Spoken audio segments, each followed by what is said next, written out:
Hello everyone, welcome back to my channel. तो आज हम बनाएंगे tulip salwar 9 to 10 years baby girl के लिए।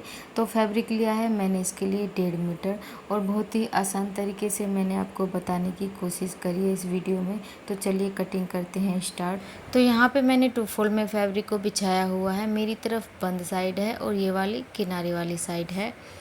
तो बंद साइड हमें अपनी तरफ ही रखनी है इस फैब्रिक की। इससे क्या होता है कि लुक अच्छा आता है काफ़ी। तो ये डबल फोल्ड में बिछा हुआ है फैब्रिक। अब हमने सामने वाला एक इस तरह से डबल फोल्ड वाला फैब्रिक उठाना है। इस तरह से पहले इसको ट्रायंगल शेप में फोल्ड कर लेना है, जैसे हम अम्ब्रेला कट फ्रॉक की कटिंग करते हैं। इस तरह से इसको एक बारी फोल्ड कर लेना है। और यहाँ पे हमने नीचे से थोड़ी सी इसकी कटिंग करनी है, लगभग 2-2.5 इंच नीचे की तरफ छोड़ना है। और इस तरह से यहाँ पे गुलाई सी कर देनी है, थोड़ी थोड़ी सी गुलाई करनी है हमें यहाँ पे इस तरह से।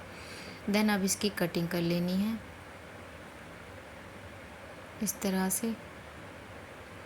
अब कटिंग करने के बाद इस फैब्रिक को हमने खोल देना है, जैसे हमारा बिछा हुआ था फैब्रिक वैसे ही बिछा देना है इस फैब्रिक को। यहाँ पे मैंने फैब्रिक को पहले की तरह ही खोल के बिछा दिया है। अब हमें अपनी तरफ से इस फैब्रिक को उठाना है इस तरह से और यहाँ पे इसको ट्रायंगल शेप में फ़ोल्ड करना है। इस फैब्रिक को आगे तक हमें फ़ोल्ड नहीं करना है, आधे तक ही फ़ोल्ड करना है। अब हमें सामने वाला फैब्रिक उठाना है। अब इसके ऊपर इस लेयर को कर देना है इस तरह से। अच्छी तरह से सेट करके इस सामने वाले फैब्रिक को इसके ऊपर बिछा देना है। इस तरह से फोल्ड कर देना है हमें इस फैब्रिक को। तो यहाँ पे हमने इसकी तय करने के बाद नीचे की तरफ हमारा खुला आना चाहिए यहाँ पे 3 इंच। और यहाँ पे हमने इस लेयर को लगभग 2-2.5 इंच के करीब में यहाँ पे गैप छोड़ना है आसन का निशान लगाने के लिए। तो अब हमें लगाना है अपनी लेंथ का निशान। तो हमारी लेंथ है तैयार ट्यूलिप सलवार की 30 इंच। तो हमें यहाँ पे 30 इंच पे निशान लगाना है। 1 इंच की हम यहाँ पे ऊपर की तरफ इलास्टिक लगाएंगे। तो आधा इंच नीचे जाएगा हमारा मार्जिन में, आधा इंच ऊपर, 1 इंच की लगेगी हमारी इलास्टिक। तो हमारा टोटल 30 इंच आ जाएगा हमारा तैयार लेंथ। तो इस तरह से 30 इंच करके सारे में गुलाई में करके निशान लगा देना है यहाँ पर हमें। तो ये हमारी लंबाई का निशान लग के हो गए हैं तैयार। अब हमने आसन के निशान लगाने हैं। तो 1-1.25 इंच ऊपर की तरफ इस तरह से इंची टेप निकालना है हमें। इलास्टिक लगेगी हमारी, वो हमने ऊपर की तरफ निकालना है। अब हमें लगा लेना है आसन का निशान। तो मैं यहाँ पे 11 इंच ले रही हूँ आसन की लंबाई। और क्रोच के लिए लगा रही हूँ मैं यहाँ पे 1.5 या 2 इंच पे लगा सकते हो आप। इसको निशान को सीधा करके यहाँ पे क्रोच की गुलाई कर देनी है हमें। देन अब हमें इसकी कटिंग कर लेनी है जैसे जैसे हमने निशान लगाए थे। अब हमें कटिंग करने के बाद इसको ओपन करना है इस तरह से। इसका कुछ इस तरीके का लुक आता है कटिंग करने के बाद ट्यूलिप सलवार का। अब ये हमारा यहाँ पे जोड़ आएगा, इसको अलग कर देना है यहाँ से इस तरह से।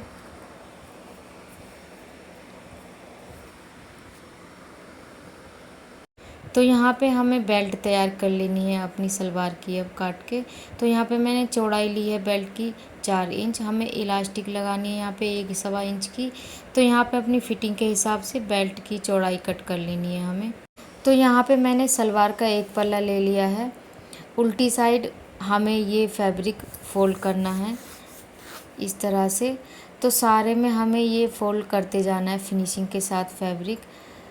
चारों तरफ से इस तरह से हमने ये फैब्रिक फ़ोल्ड कर देना है, पतला पतला सा फ़ोल्ड करना है। यहाँ पे हमने दोनों सलवार के पल्ले पे फ़ोल्ड कर देना है। ये रहा दूसरा। तो दोनों ही चारों तरफ से हमें ये फ़ोल्ड कर देने हैं। तो मैंने यहाँ पे इसको चारों तरफ से फ़ोल्ड कर दिया है। इस तरह से हमने बारीक बारीक फ़ोल्ड करना है चारों तरफ से। दोनों सलवार के पल्ले मैंने तैयार कर दिए हैं फ़ोल्ड करके। इस तरह से तैयार कर लेने हैं हमें दोनों सलवार के पल्ले। अब हमें करने हैं इसके आसन जॉइंट। तो यहाँ पे अब हमें आसन की सिलाई लगा देनी है। तो राइट साइड अंदर की तरफ करते हुए दोनों फैब्रिक की इस तरह से रखने हैं, सेट करके बिछा लेना है हमें। आधा इंच का मार्जिन लेते हुए यहाँ पे हमें आसन की सिलाई लगा देनी है गुलाई में करके। तो मैंने आसन की सिलाई लगा दी है और यहाँ पे हमें छोटे छोटे से कट लगाने हैं इस तरह से, जैसे हम नेक में लगाते हैं। तो अब हमें इस सलवार को खोल के बिछाना है। आमने सामने से हमें आसन पकड़ने हैं दोनों। ये जो हमारी छोटी वाली लेयर है फैब्रिक की वो ऊपर की तरफ आएगी हमारी, और जो बड़ी वाली लेयर है वो नीचे की तरफ आएगी। इस तरह से बिछाना है हमें ये फैब्रिक को खोल के, कुछ इस तरीके से बिछाना है हमें। तो यहाँ पे हमने अब इस फैब्रिक को पलटना है, बड़े वाले फैब्रिक को छोटे वाले फैब्रिक के ऊपर इस तरह से। और यहाँ पे हमें गैप रखना है, लगभग 2 इंच का गैप रखना है हमें आसन और इस फैब्रिक की दूरी में हमें 2 इंच का करीब गैप रखना है, 2 या 2.5 भी रख सकते हो आप। तो इसी तरीके से हमने दूसरी साइड भी पलट लेनी है। यहाँ पे भी हमें 2-2.5 इंच का, दोनों साइड हमें इक्वल गैप रखना है। इस तरह से सेट करके बिछा लेना है इस फैब्रिक को हमें। तो अब हमें लगाने हैं यहाँ पे अपने नीचे बॉटम साइड में निशान। तो यहाँ पे हमने 4.5 इंच इसको ओपन छोड़ना है नीचे की तरफ से। इस तरह से निशान लगा देना है दोनों फैब्रिक पे, नीचे भी ऊपर भी। तो 1-1.5 इंच करके ऊपर की तरफ हमें निशान लगाना है। यहाँ पे लगानी है हमें लेस। तो जहाँ तक हमारे ये फैब्रिक ऊपर वाला आया हुआ है यहाँ तक हमें निशान लगा लेना है, ताकि हमें ये जोड़ने में आसानी रहे। निशान दिखेगा हमारा तो हमें जोड़ने में आसानी रहेगी। इसको इस निशान पे रख के हमें जोड़ देना है। यहाँ पे सिलाई लगानी है, लेस भी लगानी है, फिर बाद में सिलाई भी लगा देनी है हमें। तो इस तरह से हमें दोनों साइड में ही निशान लगा देने हैं। जहाँ तक हमारी ये फैब्रिक की लेयर आई हुई है दोनों साइड में निशान लगा देने हैं। इसके बाद निशान लगाने के बाद हमें लेस लगानी है ऊपर की तरफ। तो यहाँ पे हमें लेस लगानी है ऊपर वाली लेयर में फैब्रिक में। तो इस तरह से नीचे तक में हमें गुलाई में करके यहाँ तक लेस लगा देनी है सारे में। और जो हमने ऊपर वाला निशान लगाया था यहाँ तक लेस लगानी है हमें। ये दोनों साइड ही हमें इसी तरीके से लेस लगा देनी है। तो हमें ये फैब्रिक कुछ इस तरह से पकड़ने हैं, ऊपर की तरफ करके पहले लेस लगानी है। उसके बाद जो हमने चौक से निशान लगाया था उस पर रख के हमें सिलाई लगा देनी है। तो ये देखिए हमारा कुछ इस तरीके का लुक आया है लेस लगने के बाद। तो यहाँ पे हमने लेस लगा दी है जहाँ जहाँ तक हमने निशान लगाए थे। नीचे की तरफ से हमने इसको 4.5 इंच ओपन रखा है, और जो हमने चौक से निशान लगाया था उसी के ऊपर फैब्रिक को रख के सिलाई भी लगा दी है। अब हमें जो हमारा नीचे वाला ये वाला फैब्रिक है इसको पकड़ना है, और यहाँ पे हमें पिन लगा देनी है, ताकि हमारा जो ये नीचे वाला फैब्रिक है इधर उधर ना हो। दोनों साइड ही हमें ये फैब्रिक सेट करके पिन लगा देनी है। तो अब हमें डालनी है अपनी सलवार में चुन्नटें। तो जो हमने वाइट वाली लेस लगाई है यहाँ तक ही हमें चुन्नट रखनी है अपनी, इससे आगे चुन्नट नहीं करनी है। तो इस तरह से हमने फैब्रिक उठाना है और चुन्नट की डायरेक्शन हमें लेस की तरफ करते जाना है, और चुन्नट हमें छोटी छोटी सी चुन्नटें डालते जाना है। आपको अपनी बेल्ट की फिटिंग के हिसाब से यहाँ पे चुन्नट भरना है। सिंपल ही चुन्नट डलती हैं हमारी इसमें, जैसे हमारी नॉर्मल सेमी पटियाला सलवार में डलती हैं। तो इस तरीके से छोटी छोटी सी चुन्नट हमने डाल देना है यहाँ पे। तो यहाँ पे मैंने दोनों साइड चुन्नटें डालनी हैं इस तरीके से। तो जो हमारी वाइट वाली लेस है उसकी तरफ ही हमें दोनों साइड की चुन्नट की डायरेक्शन करनी है। तो जो भी आपकी बेल्ट की फिटिंग हो उसके हिसाब से यहाँ पे हमने चुन्नट डालनी है और सिलाई लगा देनी है, और एक एक चुन्नट हमें बैक साइड में भी डालनी है।